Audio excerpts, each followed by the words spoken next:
Work this business 8 hours a day, 6 days a week at least. It's not uncommon during the middle of the week to with 35, 40 items. Like you figure out what works.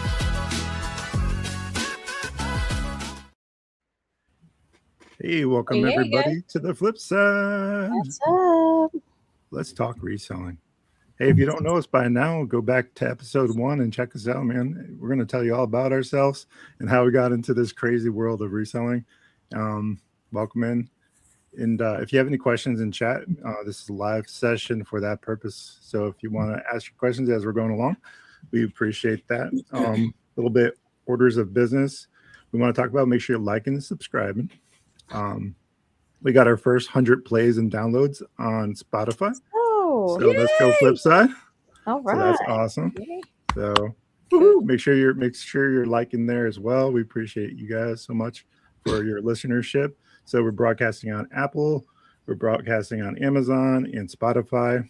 So you can choose your favorite. Take us along on the road while you're working, and also in your shops while you're working. So, and sourcing too. So some of those sourcing trips can be very, very long. Ruthanne knows a thing or two about long trips for sourcing. Hey, Ruthanne, how are you? Yeah. Yep. I love those long road trips of sourcing. Yeah. Sean, you just did a Route 40 or something? Yeah, that's been end of May, early June, I think. So it's been a little while. What about you, Gary and Amy? How's sourcing going? Not too bad. We went to the city. Was it yesterday? I think we hit like 5 stores. That's pretty common for us to go down, and it's a couple hour drive, and then we hit 4 or 5 stores and then come back. And we do that twice a week, but we haven't really been out of state to do any sourcing since probably last year. But we took a few out of state sourcing trips last year, which was always fun. I was going to say, didn't you say something about wanting to hit all like 50 states?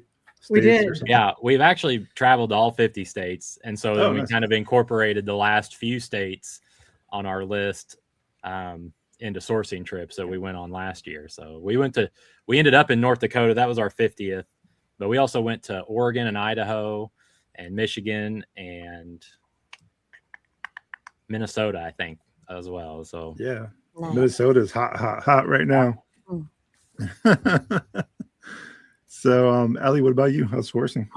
What's going on? Well, I'm not intentionally sourcing, but I went to the flea market today. I didn't find a ton, but one or two other things. I love the Nashville flea market. If you've never been, I'd 10 out of 10 recommend it. It's up and coming still. It really struggled during COVID. They really took a hard hit during that time. But if you guys get a chance to check out the Nashville flea market and the Nashville bins, I mean, there's a lot going on. That one was open today, but I went to Lebanon. Flea market. So it's a smaller one. They got like live farm animals and stuff like that. And it's fun. The price of steak, I might have to go get me a cow. I don't know. We got goats and sheep and chickens and all that kind of stuff over there. So I don't know about cows. Speaking of cows, Ruthanne, you said your brother is a farmer, isn't he? 2 of them. I have 2 brothers are farmers, one in Tennessee and one Wisconsin. I love that. Yep. That's awesome. So we are farmers at heart, and 2 of us get to be. So yeah. That's awesome. So Sean, let's talk about it. New podcast. You guys aren't following Shawn's Finds on YouTube, make sure you're checking out his new podcast, Shawn's Finds podcast. I think his next guest might be on the podcast tonight. Hey. I don't know if I'm pointing the right square for them. That's for me. I don't know either. It's Hollywood Squares. How's it going, Sean? I saw Flip Fusion. He was awesome. Yeah, it went pretty well, and it got viewed more than I was expecting it. So far, so good. That's just good. trying to keep on going and going. It's hard not to get obsessed with those analytics. Tell me about it. Story of my life. So ChatGPT keeps telling me now, try not to get obsessed with the analytics. Oh yeah, that's easier said than done. Yeah. ChatGPT tells me a lot of things. I'm just like, no thanks. So I have a problem with my content creation. Maybe you guys can help me. I'm multifaceted is a good word in my content creation. I have a lot of things going on. So I do 2 podcasts. I'm also a reseller and have that content. And I also do a lot of other things inside my YouTube channel. And I think it's hurting me. What are your guys' thoughts on that? About niching down. I'd love to hear it because I'm struggling. I don't know what to do. Crickets. Crickets. I guess- Everybody's like, it's a question mark, Bob. I don't think any of us have it figured out. Yeah. No. And all the other YouTube videos that I've watched is, they talk about how you just can't figure it out. It's just one day you just throw up this video and you have no idea why it. Well, a good example is the one that went viral from the Launchpad. We still don't know why that went viral. Yeah. Yeah. For those that didn't catch that episode when Ruthanne was on the first time for Launchpad for season 1, we had a clip of her explaining climb the ladder on Whatnot, and basically what happened was it ended up, I want to say we ended up getting 50,000 views that first night. Yeah. It ended up going viral, and And it's hard to say. honestly, there's nothing special about it, really. I mean, it was a very well articulated like discussion about how it happens, why it happens, and like we were talking about Gummy Man and a few other people on Whatnot, and it just took off. And then it went global. That's how you can tell once you start seeing the numbers and you can start seeing other countries getting pushed to. That's a pretty good indication that things are going well. And shawnsfinds and Gary and Amy that you guys probably already know. I'm sure you have clips that do the same thing, right? Yeah, it does happen that way sometimes. You just never really know. And if there's people out there that are resellers and they want to get into social media and making content, there's a lot of parallels between building your, whether it's your eBay store or whatever your reselling area is. There's a lot of parallels with content creation and social media. And a lot of it's just showing up and making it and putting it out. And don't get too worried about all the views or all the comments, but you just have to consistently put it out. And things will end up taking care of themselves, at some point if you're consistent about doing that. It's like the same thing with whether you're listing or you're shipping, you have to just continue to do it. Yep. Yeah. I was going through I was going through some of the stuff for work the other day. I was like, a lot of this that I do for software engineering and data science applies to reselling as well. Like we talk about completeness, consistency, uniqueness, all the things that make anything in regards to data qualified. And it kind of transcends over into reselling too, because you have to be unique, you have to be consistent. You have to give yourself completely to this thing in order for it to work well. I mean, you can do it not doing those things, but you're definitely going to struggle if not. So kind of interesting that there's parallels between that. So you got to keep your priorities straight too. If you're a reseller first, then you got to work on that. And then the content comes afterwards. Mm-hmm. But if you're not getting the reselling stuff done, then the content may suffer as well, because you don't have that content to back up what you're putting out there. So make sure you have your priorities straight. And if things start to slack on the reselling side, then you may have to give the social media side a break. Yeah. And Ray from Triple Arc. Listing pays better than content. So listing stuff on eBay pays better than content. So absolutely. Mm-hmm. Oh. Yeah. So there we go. Ray from Triple R Collections. He's going to be on the Launchpad actually, I think next Monday.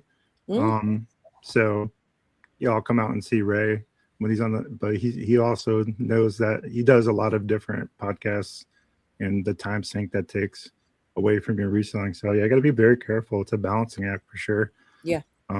I could see myself getting, because I try to do, I've been listing like crazy, believe it or not. So what I try to do is I put up like 25 listings, and then I've been relisting at least 50 across cross-listing, at least 50 a day. Going back through old inventory and refreshing stuff and putting it back out with Nifty.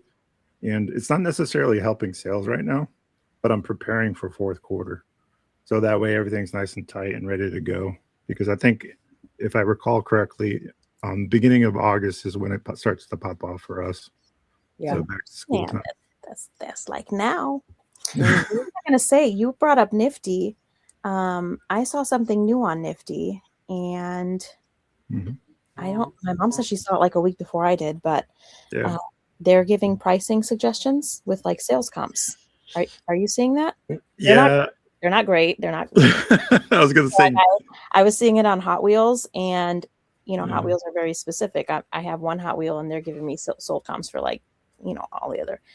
So I still have to check it, but it's a start. I mean, for me as a software engineer, it gives me hope that, they're at least have it on their board, right? mhm. We call them sprints when we're developing. So they're already tracking that that's something that they're concerned with or they want to get. The problem is eBay doesn't give freely their historical data out to folks. So it's hard. I've been working on something behind the scenes where when you, like, I do a lot of snipping and then I do a Google search right from the computer is how I a lot of times do it. And when I do that, I'm trying to work on a software program that will actually do that for me. So anytime I snip it, it'll go out, grab the image in Google search and also find the average sold comp. So I've been working on that behind the scenes. Like a screenshot? Yeah, it works like a screenshot. Once you take a screenshot, it copies and it'll automatically ping Google, grab your sold comps and return you back a value. I want that. So we'll see. Are you saying because you do it on your computer? I know that a lot of you list from your phone, and that's nothing wrong with that. That's okay. I mean, especially when there's already sold comps, because Sean's mentioned this before. I think, Sean, you were saying that the pricing's already been done pretty much for you. You can get a pretty good idea from your phone what your kind of like middle ground is. You don't want to be the highest, but you don't want to be the lowest. Somewhere in between, I think is what you mentioned, right? Yeah, and I get hit up probably once a week from somebody who's made some kind of AI lister using AI, Yeah. wanting me to make a video and checking out their thing. And I haven't found one that comps right. Like, I still haven't found one that I can't beat just using the eBay app and click sell similar because, Yeah. Right. yeah, I can't find one that has comped right. And from what I've always been told is eBay doesn't allow third party people that use eBay to connect to their site on the back end that sold data. So until eBay gives that data up, nobody's ever going to have, a good AI lister. And I'm the biggest fanboy of Nifty there is, and they're not going to be able to make their AI lister comp correctly either. It's just going to probably get an average of stuff that's listed as what I'm guessing was what they're doing, and they're not really getting the sold data to get there. Well, I see sold comps. Do you think using sold comps from like what they see on their own site maybe? Because whatever like we sell that comes through to them, right? As like data that they could store maybe.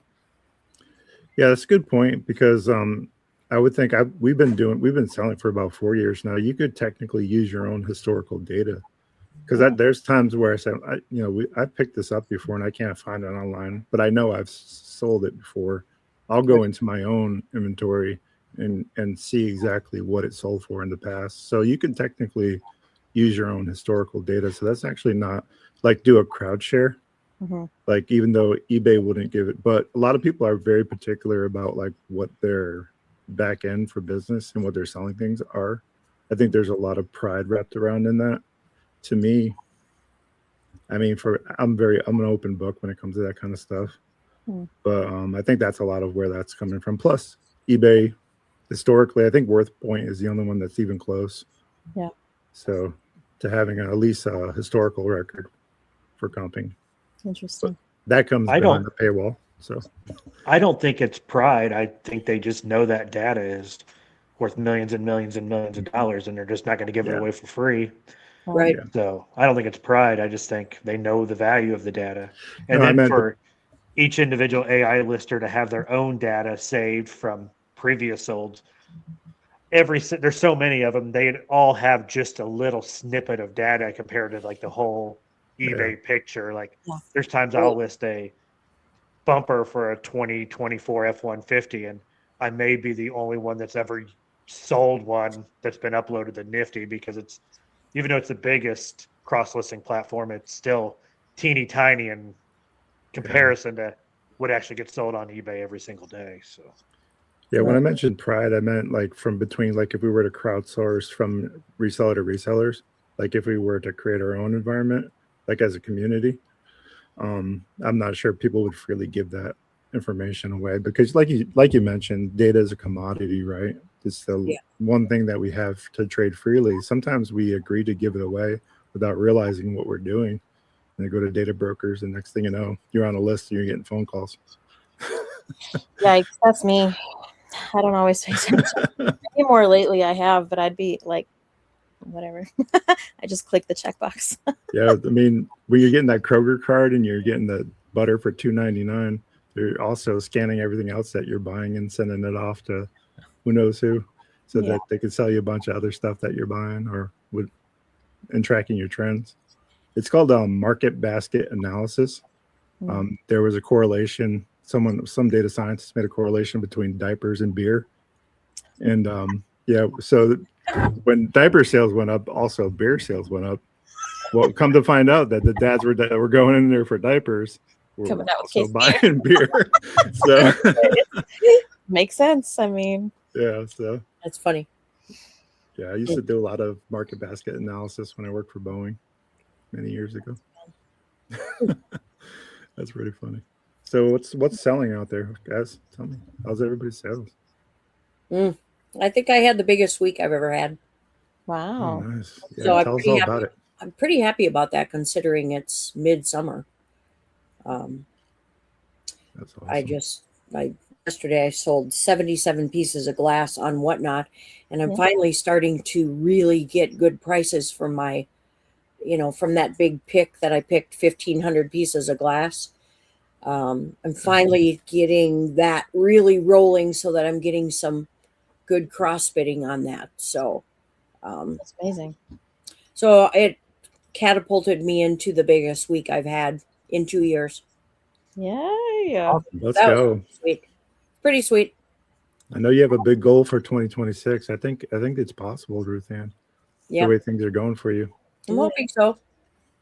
I'm hoping so. And of course, this week I jumped into content creation, so that's been an added chaos in my old brain. That's been a lot of added chaos this week. So hey, you're killing it already. That's good. You're doing it. Shoot. Like Gary said, just make sure you don't lose focus, That's the biggest thing. That's really sage advice. Well, I've gotten very just in 7 days' time, I've realized by the numbers that are coming across that perfection is so unimportant. So because the 2 videos that I just put on because I thought they just seemed interesting, and I did nothing to them, and I threw them on, and they're doing better than the 2 that I really thought about, So you just being genuine is probably the biggest key. Yeah, there it is right there. Oh, there's something very genuine about about this chaos. It doesn't get much more genuine than this. So tell us what you really think. I think people love to see that they're not alone, right? When I do my content and I show you the ugly part of like behind the scenes, what our inventory looks like I think people appreciate that more, in my opinion. I don't know. I know Sean, that's how I found shawnsfinds, is when he did his shop review. I was like, look at this guy. I was like, this guy's That's exactly why I picked him. That's exactly why I started watching him too, is because I thought, oh my gosh, this man understands my chaos. Yeah. Yeah. So Sean probably gets that a lot though, right? I get called a hoarder a lot and stuff like that. And I get a lot of funny looks from people that come into this shop. They just are like, whoa. Yeah, my first glance in the Ruthanne's, it was like a money mountain. It's not even a death pile. It's like a money mountain. It's awesome. Well, I mean to tell you, this death pile, I dug into it this week, and wow, I just had a couple chaotic shows because I just thought, okay, well, you go through the piles and then you really have just made another pile. So it can't get better till that pile is at the post office. So I've done so well in pop-ups this week. It's crazy. That's good. I still haven't jumped back into Whatnot because I'm not ready for that yet.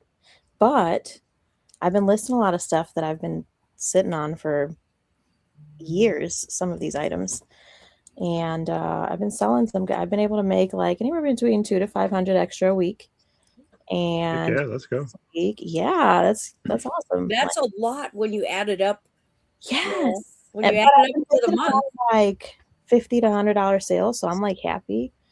I sold a set of Home on the Range PVC toys that I found at the bins.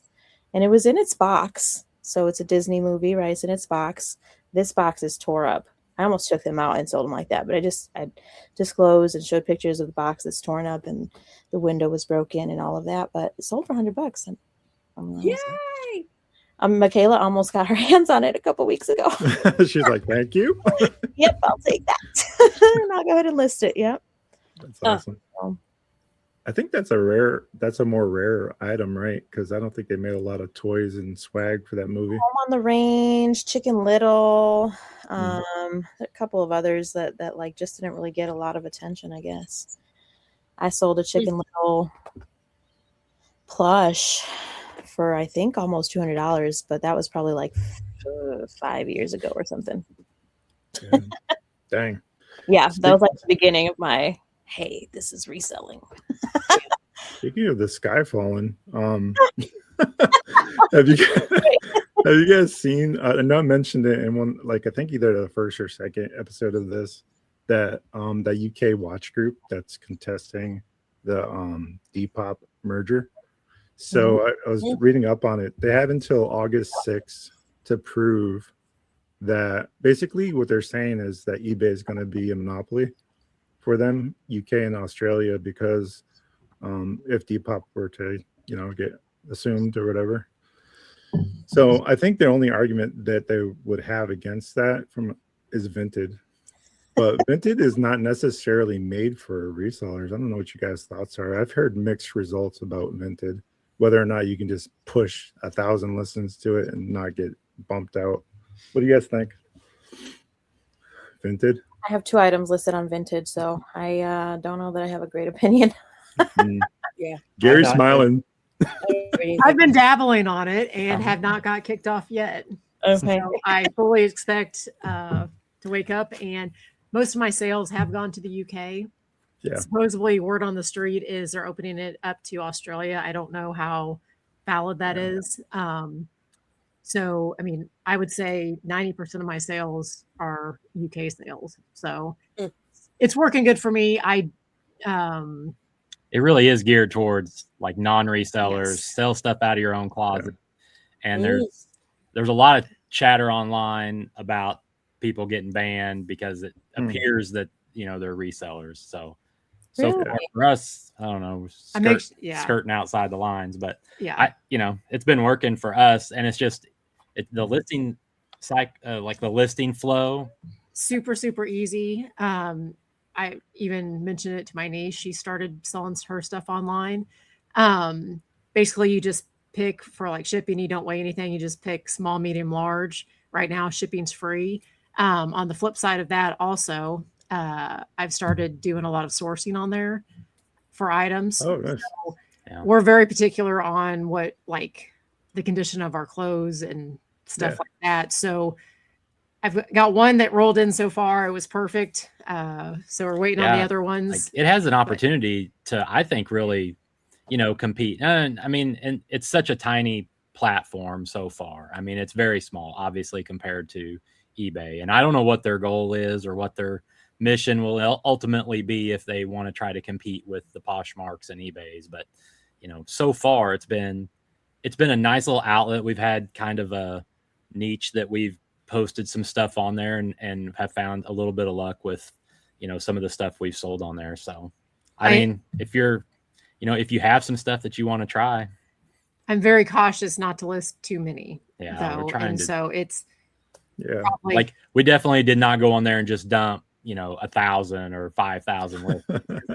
Like here's 14 grand. Thanks. Yeah. Is that what you're up to, right? 14,000 items. Yeah. Can you imagine? Crazy. Yeah, that would be all that work, and then you just get you just get sat down real fast, and that'd be the end of it. Yeah. Sean, have you tried Vinted? I'm not interested until Nifty adds it. Bam. I can't keep up with the There it auto is. list and all that stuff. So That's why I only have 2, Sean. 2 items. yeah, if Nifty doesn't add to it, I don't list because I depend on that auto to list too much. I'm too busy to sit there and think, oh, do I have this on Vinted? If it sells on eBay or Poshmark or Depop, and then go into Vinted and delete it, or vice versa. I don't have time for that. So when you get big, when you start to get bigger, in regards to your store, like how many items you have, that's definitely a thing. That's what makes I mean, we were on Vendu for years before Nifty, so yeah, that's another story for another podcast. But I can definitely see how that would be a problem for sure. So for clothing, for sourcing, I want to ask Gary and Amy, do you guys source on Whatnot at all? We have in the past. Yeah. We probably haven't done that for about 6 months or so. It worked really well for a little while, and then it's really hard to tell quality sometimes on Whatnot.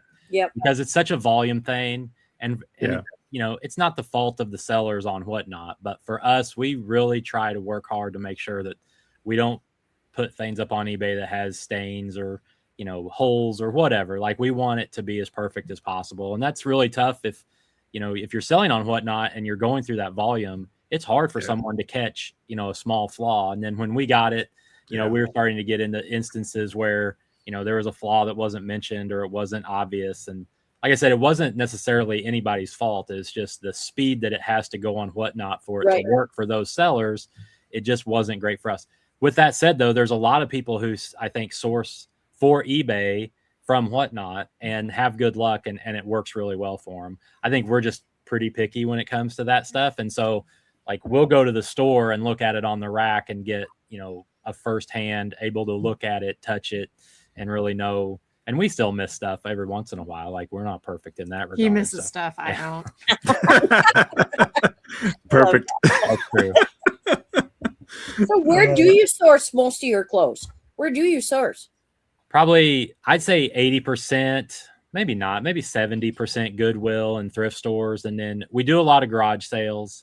Garage sales are tougher because we are moving faster. So it's hard to, hold a piece up and look it over while you're in the middle of a garage sale and, still be able to move through the sale.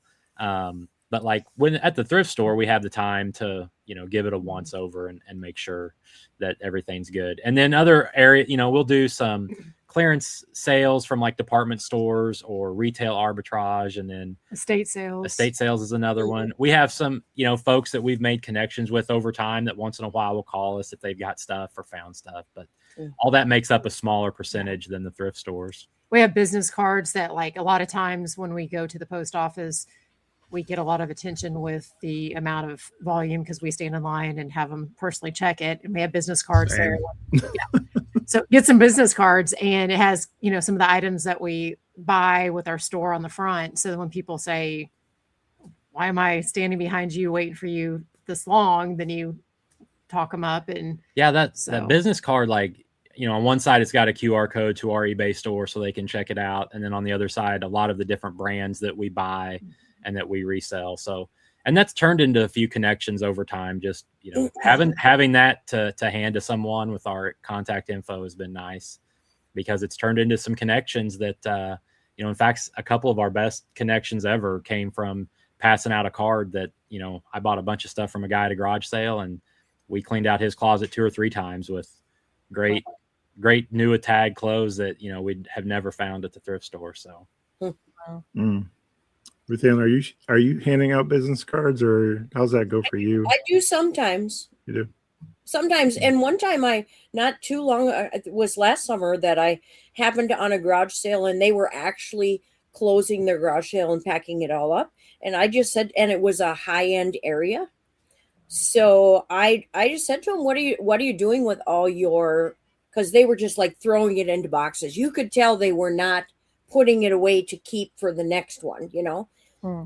And I ended up taking that entire garage sale for free. And a lot of it was clothes. And I don't sell clothes. I don't sell clothes, but what I did was I then turned around. I had a few whatnot shows with the clothes, made a little bit of money, but it's not my thing. So then I just lumped it all up, took a lot of pictures of the higher end, put it on Marketplace, and I sold the whole dang thing for like $400. Nice. And it was like out of here, gone, and it was to a clothing seller like you, and they were so happy.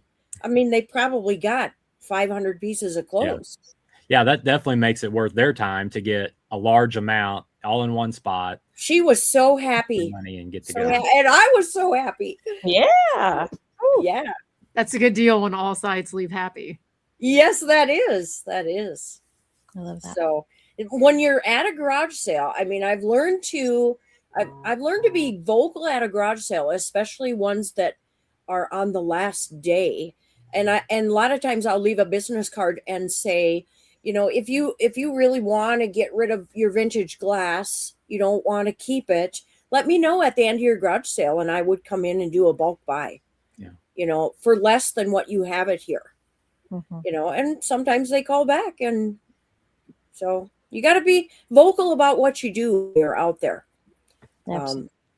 Sometimes you get once in a while you get a negative reaction, but not very often. Sean, are you buying from Facebook Marketplace? Almost never. I don't like Facebook Marketplace people because I have such a. Is this available? They're a time waste, you know, and there's just so many bad actors compared to someone who actually comes through. So yeah, I mainly buy in auctions, and then I have my name out there quite a bit. The other day, I got a phone call from a guy. I've noticed that, like, in my town, all the rich people know each other, and all the meth heads know each other. So, like, I'm known in each circle, in the meth head circle. If one of them comes up needing cash, they see my truck out back at the shop, they can beat on the door, and if they got something cool, I always have money for them. And then a guy who I talked to in the past, who's one of the richer guys in town, he has an old, like, really high-end toy collection from, like, Japanese metal trucks and stuff. He has so many that he had a building built to display his trucks and stuff in. Oh, so, man. I've been trying, like, he knows he's getting old and his kids don't want him, and he's came and talked to me about him several times. We've just never been able to work something out. But he gave my business card to another guy in town who owns a storage facility. And he called me the other day and had a big old pile of vintage Jaguar parts. Someone didn't pay their storage bill, and he usually just pitches the stuff, but he'll make a small pile somewhere if he thinks it may be worth going through. And he had a big old pile of Jaguar parts, and I bought them all for like $300. And I think I listed them all.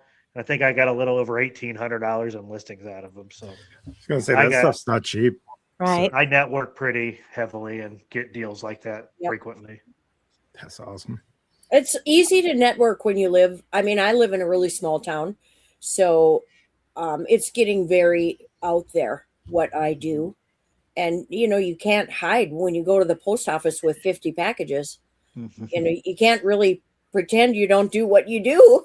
So it kind of gets around, and it's very helpful because you get these little snippets about so-and-so's got this, and, you know, so got to be vocal.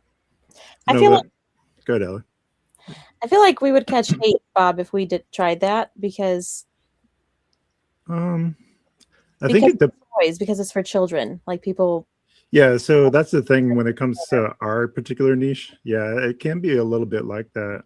I think it just depends. I know that when we first started this, we have our own private Facebook group for those that didn't know that. It's called the Resellers Refuge. If you're not a part of that, feel free to inquire and get on there.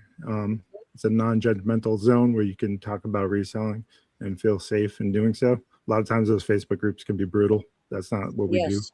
there. So, but we got a lot of interest when we were at the post office through that, and also made a few connections in that way. Also got a lot of people interested in Whatnot. Matter of fact, the young lady at the post office started Whatnot because of us. So, and had been having a lot of success there. So it's always interesting. But yeah, for plush and toys, I don't know what it is about the donation. I think resellers in general, we get a lot of hardship sometimes because the word donate, whenever you consider that, it's now charity. And we all know that Goodwill is not a charity, but a lot of people don't, I don't think. So there's a lot of stigma that comes with that. And maybe that's a little bit of what we're feeling, maybe so much so. And I think you're right, Ellie. Sometimes with toys, I think it's a little bit different than a t-shirt. Well, I put up during Christmas time, I put up a ad on Whatnot Marketplace, and it was like a donation ask kind of, right? It was I'll come pick up your toy donations. It's before Christmas, so, I'll pick it up. And I also added on there that I could do like a letter to Santa if that was something that interested the people. And instead of getting people wanting to donate their stuff, I got people asking for donated toys, and maybe like 5, and like 2 of them got back to me, and I actually made them like a bundle of toys because I was like, yeah, like I've been there. And they never came to pick up the stuff, but I don't know, like I wanted to try to catch the stuff before it hits the thrift store, and it just didn't work. I don't know how to. Yeah, there's something to be said about sourcing during the holidays. So I know that a lot of times around, I want to say usually around October, November, there's a purge that happens, at least in our area, where people are starting to like downscale so that they can make room for what is coming in. So I think there's something to be said about sourcing during that time too. I know it's busy a lot of times for us in selling things. Well, but if you can get out there and source, sometimes you can find some really great deals. Yeah, you can. But unfortunately, I guess what I have seen, I don't know if you guys knew, I started my YouTube channel dumpster diving and curbside picking. And I found so many toys headed to the trash around those times. And so that's kind of where this came in. Now, Tennessee's a little bit different. It's really sad, like really great toys. Like I found LPS in the trash. I found Little People in the trash, remember? Well, we rescued it before it got to the trash that time. But I'm like, how do I get to that person that's ready to throw out those toys before they get to the garbage, Why would anybody throw out toys when there's a thrift store on every corner? Listen, if you come into my children's room, I'll tell you why. My kids themselves have too many dang toys. And when you get fed up, I've been there. I've been on the other side. I've done it myself. I've thrown away toys myself. Okay. Before I used to resell, when I was fed up with all of the toys, we're scooping stuff and we're throwing it out. We're chucking it. And so I get it. But I guess my thought process was, how can I reach that person that is stressed about, like, they don't want to put it out to donation. They don't want to take it to Goodwill. They just want it out. Yeah.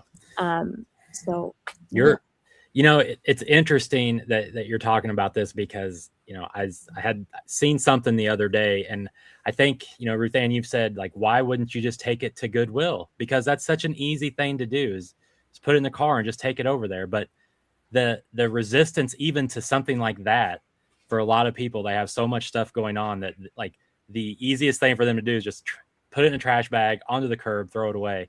So much so that, at least in our areas, I'm seeing advertisements for Goodwill that they will come pick up your donations now. Our thrift store does that. That's what I was trying to do with this ad.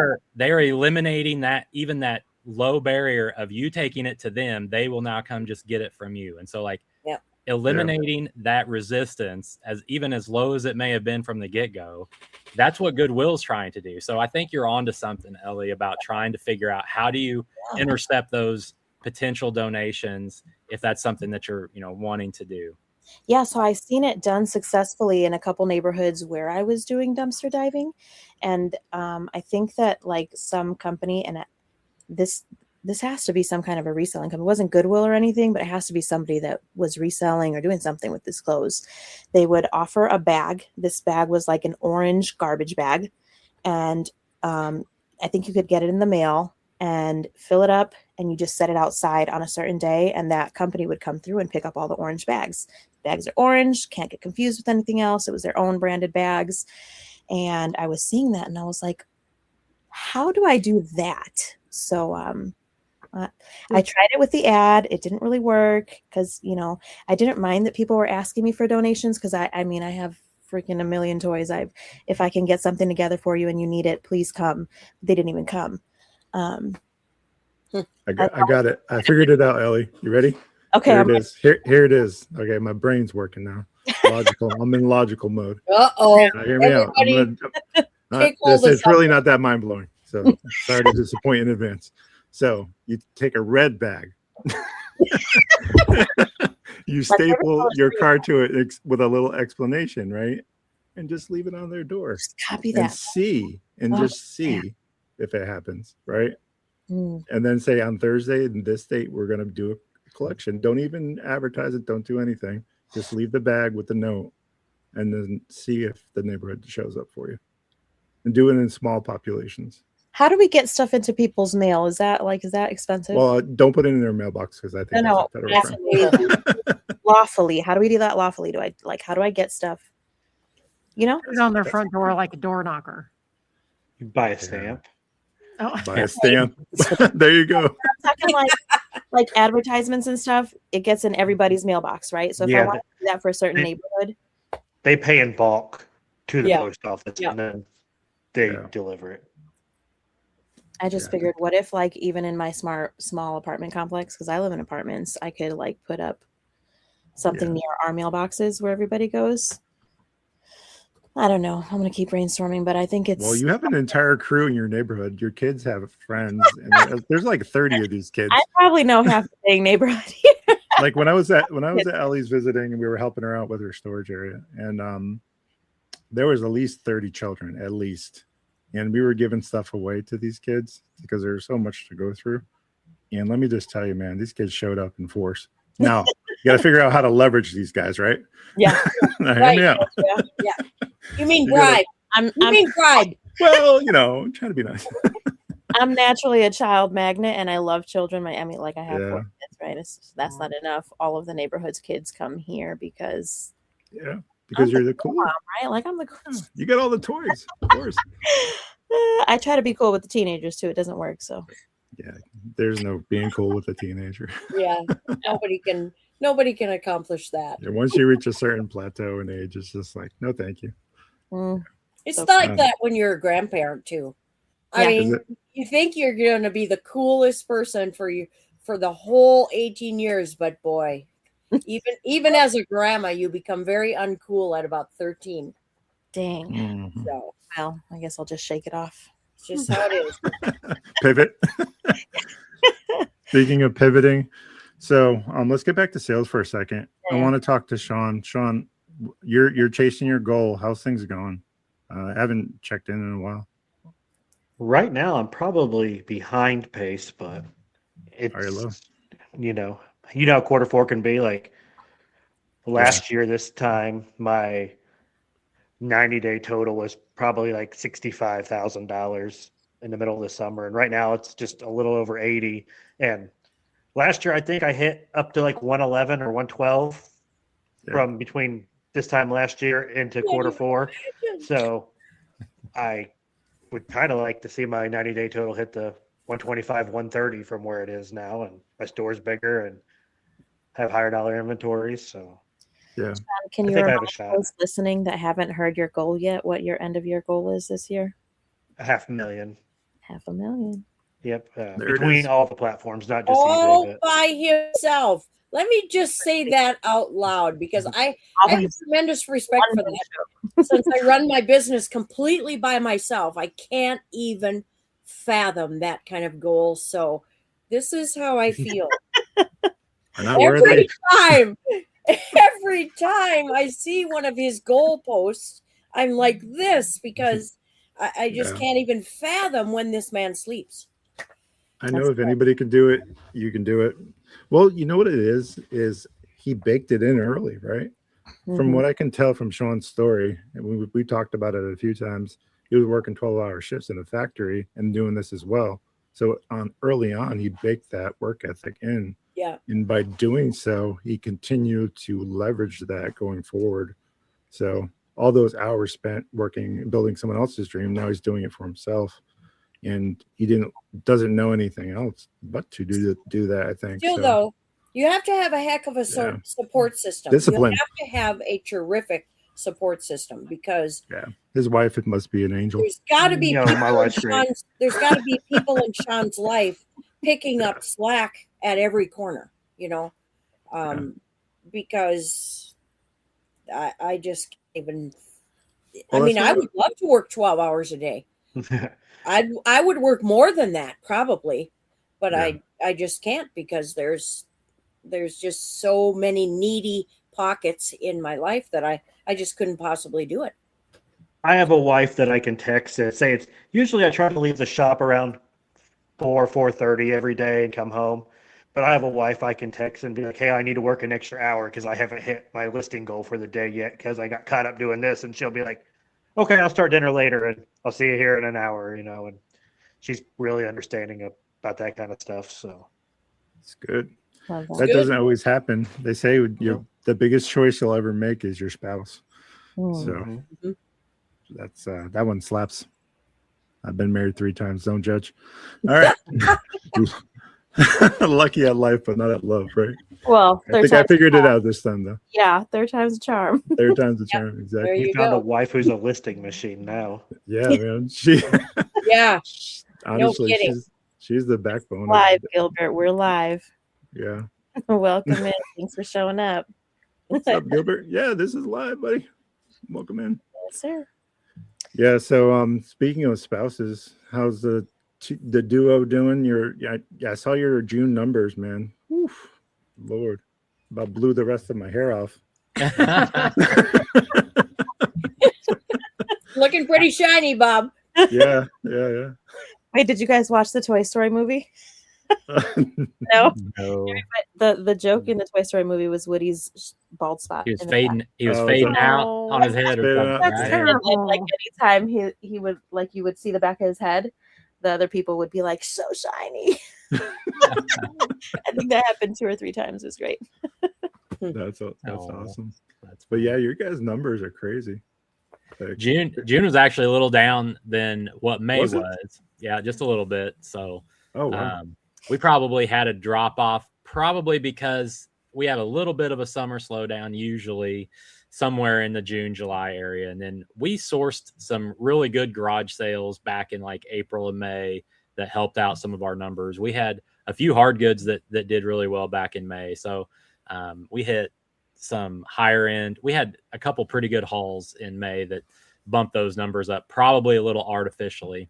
So even with a lot of sales and a big store size, we can see little spikes or dips here and there because of what's coming through our store at any given moment. So Yeah. I'd say June was probably more average than what May was. So it was a drop off, but only because May was quite a bit higher.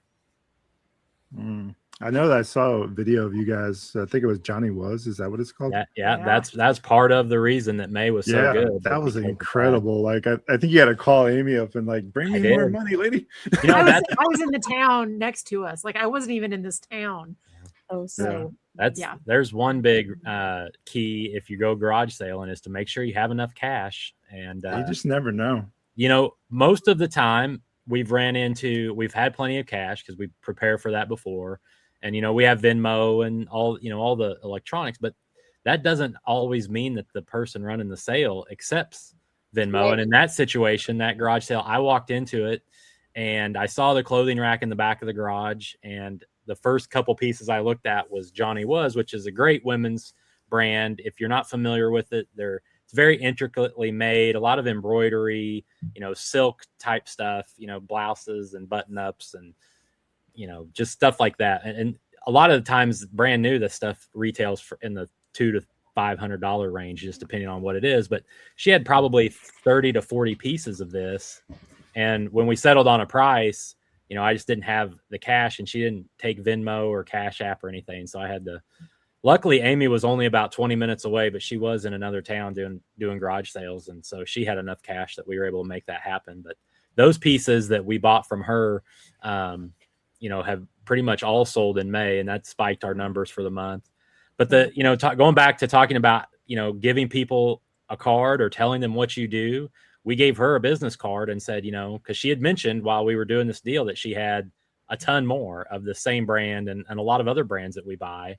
And so about a week later, we went back over to her house and bought 40 more pieces of the exact same brand. Wow. Right before that, she had just done a huge drop off at one of the thrift stores of her husband's stuff. Which was Tommy. Yeah. Yes. Polo Ralph It hurt Lauren, really Tommy bad. Bahama, all the great brands that we buy. So we're like, okay, next time, just give us a call. But that worked out. So we were able to get, you know, another 40 pieces. I think we'd probably sold maybe 3 Johnny Was pieces in 3 years that we had ever found. And then all of a sudden we had 70 pieces all at once. It's just pieces you don't come across at the thrift store. And they've sold on average anywhere between $70 and $100, and we bought them for around 20 to 25, I think, on average. So good, you know, good margins, you know, good sell-through rate, you know, all that just worked out. And that was kind of a once in a blue moon type garage sale that you walk into. But you know, if you do garage selling, there's a few things that you should prepare for, and having enough cash so that you could do a deal like that. You know, if you got to drop $500 or even more, have that ability, because not everybody takes, you know, a Venmo or a Cash App or something. Yeah. It is nice though when you walk into a garage sale and they got a big Venmo and you're just like, yes. Yeah. We've been doing that more and more to save our cash, and I've noticed the percentage of people using Venmo has increased quite a bit recently over the last year or so. Yeah. We're going to a cashless society soon, I'm sure. That's But scary. always garage sales, cash is king. Cash is king, yeah. Cash is king. I know that when we went to St. Louis recently, I know you guys probably saw the video that we put out. We had a difficulty there. We stopped at a gas station and we almost got robbed. And matter of fact, that same trip, they were pulling a body out from underneath the bridge over there. So the Market Street location. So I would just say that when we say bring cash, I mean, be careful where you are as well. So I know that there's friends of mine, I won't name them out by names, but they did mention after the fact that they said they carry when they go to that particular Goodwill outlet bins. So, you know, say what you want about that, whatever, but just be careful out there when you're out and about and you're thrifting. Just have your head on a swivel. So, but you got to be really careful. So, aware of your surroundings. My wife had a different growing up than I did. I'm always very careful because I grew up real poor and not in the best areas and neighborhoods. As she grew up in a neighborhood with trees and birds tweeting. With trees. Puppies and rainbows. Puppies and rainbows life. Poor neighborhood too, like you know, Ghetto, ghetto, but I'm oblivious. I do not pay attention as much as I should. It's like the Elvis song. In a pool crowds in the ghetto. Yep. But anyways, so just be careful when you're out and about is I guess the message there. So I don't know. Well, we've talked a lot about what is selling, what the numbers are. I did do a little bit of predictive analysis for the first week of July because I was curious about that. And I think I mentioned it. I don't know if I mentioned it last time or not, but I was going to do a sealed envelope and then pull it out for this episode to see if we can compare. I didn't do that, but I will say that I did project exactly how much we would make in the first week of July using the data science, the stuff that I use at work. So wow, proof's in the pudding. Good job. You were talking about data and summer slowdown. A week or two ago, I made a post of my 2025, January, February, March, April, just my sales per month. And then I did it for 2026. And even though all my 2026 numbers are higher than my 25, from May to June, both years, I had an $8,000 drop off from May to Oh, June. really? Both years. So Interesting. Numbers. I was $8,000 lower in June than I was in May this year and last year. So it's important to know your numbers because you could plan for that, right? So if you're going to take this thing full time, and I think Gary mentioned this in his video where he did 12 things you want to really consider before you go full time. If you didn't see that video, make sure you're following Cougars Corner and check that video out if you're deciding to do that and go full time. That's an excellent video to go back and watch. But I think that's something you talked about, right, Gary? Yeah.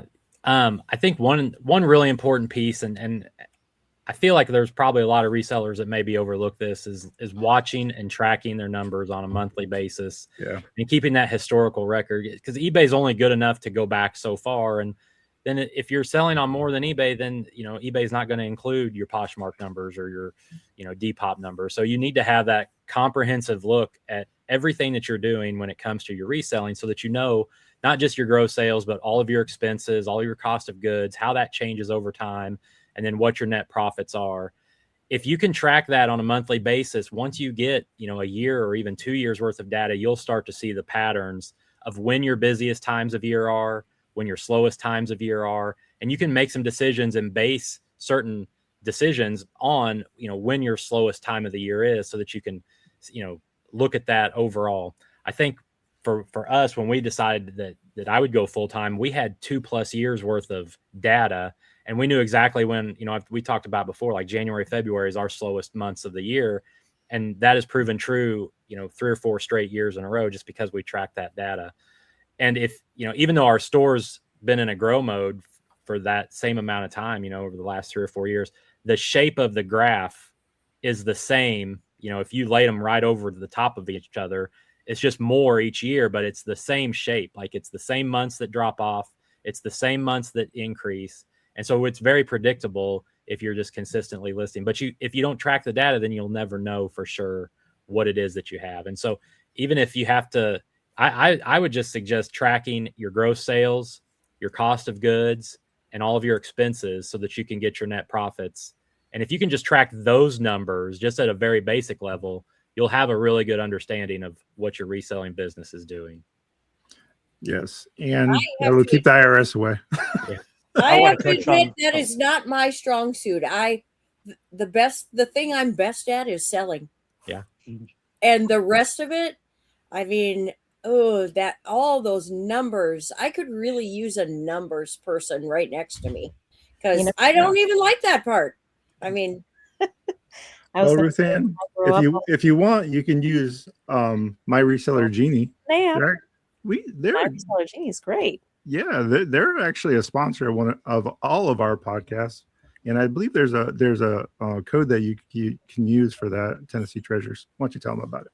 Code Rocket City. Hey, My Reseller Genie. It's really great. It does all of that number stuff that we don't like. When I grow up, I want to be like y'all and actually like the numbers. I actually love math, but reselling numbers are different. They're a headache.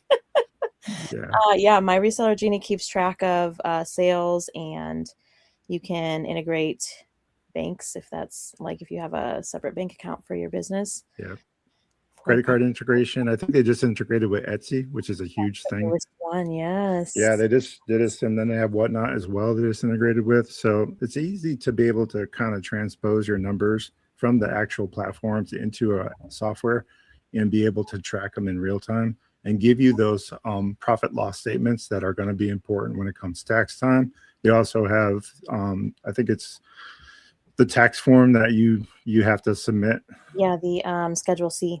Schedule C, yeah, they have a Schedule C output thing. You could just print your Schedule C and you're off and running. Yep. So My Reseller Genie, Code Rocket City. I think it's 25%, right? I want to say. I'm pretty sure. So just check that out. Make sure you guys are so it's 50. I think it's 15%. Is it 15? Okay. But that means 15. If you have a yearly plan, you get 3.5 months free. It's really good. I mean, if you don't like it, why not, right? Ruthanne's a powerhouse reseller. She doesn't like numbers. Maybe My Reseller Genie is the way. Maybe not. we'll see. I If mean, anything, I love the numbers. I look at today's numbers, and Yeah. they're exciting. And then tomorrow, I don't even think about today's numbers because it's over. I'm in a new day now. Let's just look at today's numbers. So 52 weeks later, when tax time comes, that's like, oh. yeah, I usually disappear for like 2 weeks there in like March. They're like, "Where's Bob?" Yeah. And here I am with a picture of me with all these like receipts like this tall. Such a I always say I'm going to be better. Yeah. Year after year. I'm never better, but Famous last words. I'm going to do better next year. yeah. Even if you don't want to use my reseller genie, Nifty has built-in tools that can do it as well. Just so you know, if you're already on Nifty, and you want to go ahead and use that, you can track your stuff through Nifty as well. So just know that there are options. Get a spreadsheet if you have to. Just do something. Just don't let it to be. You want to make sure that you know exactly what you're doing, especially if you're not doing this alone and you have a family that's relying on you. Be like Gary. Watch that video. Go check out Cougars Corner. All right, we're going to go ahead and wrap things up. It's been an awesome podcast. I appreciate you all for attending. Make sure you check out Shawn's Finds new podcast. Make sure you're following everybody here. Let's just remind people. Yeah, let's remind people where we can find each other. We'll go ahead and start with Ellie. You can find me on Facebook, on Instagram, on TikTok, and on YouTube. I think I got them all. Is that all of them? Tennessee Treasures. Ruthanne? Yeah. You can find me on Facebook, Instagram, and now YouTube. Yeah, let's go, Ruthanne. Let's go. Y'all make sure you go out and show some love to Ruthanne and give her a sub on YouTube and watch some of her videos. She's awesome. And she also is like full-time, giving it hard on there for, I appreciate that hustle. Cougars Corner, where can they find you?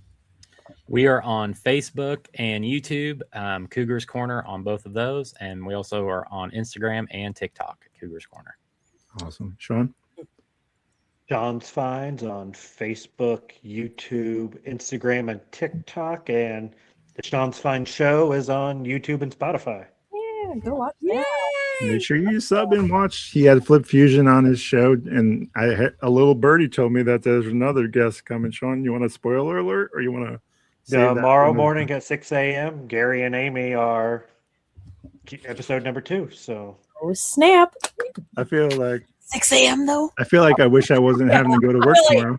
6 a.m. 6 a.m. Central? Not all of us wake up that early. Shoot. well, it's there for whoever wants to get up early and do their Monday morning shipping from the weekend. They can pop it on and listen to it while they ship on Monday. So, absolutely. When you're done listening to this one in replay, make sure you head over there and listen to Shawn's Finds. We appreciate you guys. I want to remind you, if you can't be good at it. And we'll catch you on the next one on the flip side. Night, guys. See ya. Night.